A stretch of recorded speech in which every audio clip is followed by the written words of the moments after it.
Step 5 in the escrow process is to order your homeowner's insurance. We want to make sure that your new home is adequately protected in the event of something breaking inside the home, or worse yet, some sort of flood or fire that takes place. It's also required by your lender. You have to have an insurance policy for your home in place in order to get your mortgage and buy the house. So it's important to get this done right away. We'll make sure that we get you a great list of companies that have taken care of our clients in the past. But whenever you shop for insurance, make sure that you're doing a comprehensive shopping process, really making sure that you're comparing apples to apples. What I mean by this is that a lot of insurance companies will actually give you a discount or a break for also including your auto and your homeowner's insurance together and any other policies that you may have with that company. So if you're going to be shopping for a new policy, a great place to start is with your own auto provider, and then make sure that you talk to at least one or two others to cover your bases,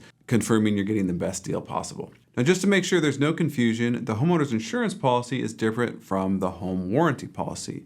The home warranty is a supplemental policy, and it's good for the first year, and we've got that covered for you. It's something that steps in and covers gaps in insurances where there are exclusions. For example, if you've got water damage from a dishwasher, the homeowner's insurance company might tell you tough luck because it's not part of the wall that broke, part of your plumbing, it's some appliance that failed for you. Well, your home warranty is going to cover your appliances, not just for catastrophic events like that, but also if they're just not working or have issues, we can get them replaced with a really cheap deductible. You don't have to do anything. We're going to order this on your behalf and make sure you get the information you need when it comes through. If you're unsure about any of this stuff, please reach out. I'd be happy to get some information for you or help in any way that I can.